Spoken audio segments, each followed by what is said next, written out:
In this second module, we learn about rearing Nephrops larvae. Larvae hatch from the egg at the onset of dusk into darkness. They go through 3 planktonic stages and into the first post-larval stage. As you can see here in this video, the female moves her pleopods to release the eggs and the larvae hatch. Once free of the egg membranes, the pre-zooial larvae have an opaque appearance and limited swimming ability, but quickly resemble zooia stage 1 larvae.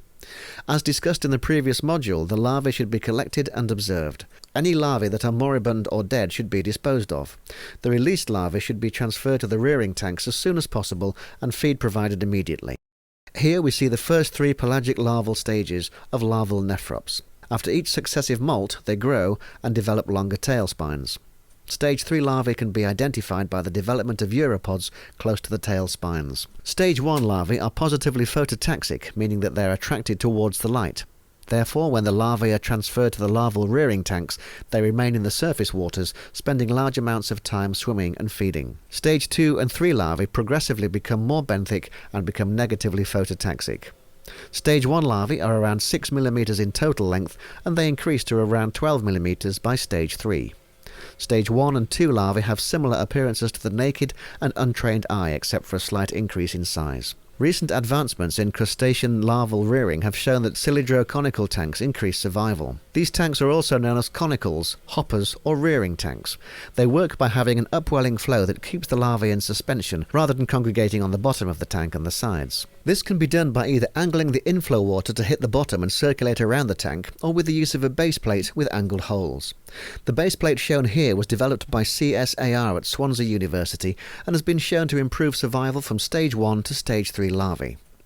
Nephrops larvae are very fragile and therefore the flow-through cannot be too strong. This would cause the larvae to become trapped and damaged on the outflow filter. Therefore, the water flow through the rearing tank needs to be balanced. In general, a low flow rate of around 2 to 5 litres per minute is okay for stage 1 larvae. Stage 2 and 3 larvae will require flow rates to be gradually increased up to 10 litres per minute in order to keep the larvae in suspension, but these figures vary depending on your tank size and setup. The outflow filter must have a large surface area so that the water outflow is not concentrated in a small area which could damage the larvae. Modified banjo-shaped filters and central stand filters have worked well. Using a small mesh size of 125 micrometers, both the live feed, i.e. the artemia, and the nephrops larvae are retained within the tank. Using this mesh with a larger mesh size of 300 to 500 micrometers will keep the larvae from entering the outflow, but will allow uneaten food and feces to drain from the rearing tank. Therefore, the mesh can be 2 separate filters that are interchanged and cleaned, and the period of feeding can be regulated. Routine checks are needed to ensure that the filters have not become blocked, leading to a tank overflow. Adding a gentle air curtain around the filter's mesh can aid in keeping the live feed and the larvae from clogging the outflow filter. It's also worthwhile having extra emergency outflows with a larger mesh size just in case this happens. There are several feeds available for rearing nephrops larvae. Ready-made feeds are beneficial in that it requires less time to prepare and they're easy to manage. However, immobile feeds or dead feed tends to cause large amounts of fouling on the larvae spines and increases mortality. To date, live artemia is still the feed that gives the best return for the amount of money and time required for preparation. Artemia is an aquatic crustacean and is widely used as a live diet within larviculture. The embryos and cysts lay dormant until incubated for 24 hours in seawater. This makes this live food source convenient and practical. The artemia are, if needed, decapsulated and then hatched. Once harvested, they are often fed to provide the nephrops with additional nutritional benefits. After feeding, which is also referred to as enrichment, they are again harvested and then fed to the larvae. Artemia density should be provided at around 3 to 5 milliliters per litre. Larger densities tend to clog the outflow filter, and the majority are not consumed. The live feed remains in the rearing tank for between 6 to 12 hours before the uneaten artemia are allowed to flow out from the rearing tank. Excellent water quality is needed for rearing nephrops larvae. Routine cleaning procedures of tanks and equipment is a priority.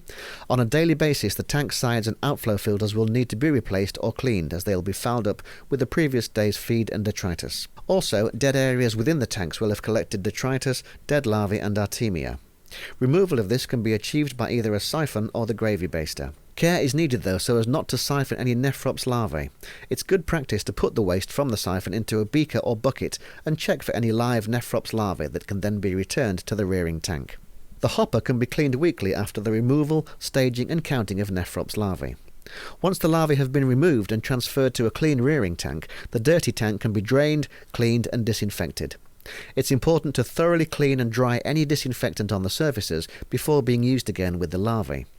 Alternatively, the rearing tank can be cleaned after 15 days when the larvae will have reached stage 3 and will need to be removed anyhow. High water quality can be maintained using filtration in recirculating aquaculture systems or a flow-through system. If using a flow-through system, then sighting of the water uptake is most important, as external influences may cause problems. In either case, ammonia, nitrite and nitrate levels should be monitored and kept at low levels. Nephrops larvae have a wide range of salinity tolerances, but it ideally needs to be in the region of between 28 to 40%. Nephrops larvae have a wide range of salinity tolerances, but it ideally needs to be in the region of between 28 to 40%, 28 to 40 ppt. The optimal temperature for rearing Nephrops larvae from stage 1 to 3 is at 15 to 16 degrees centigrade.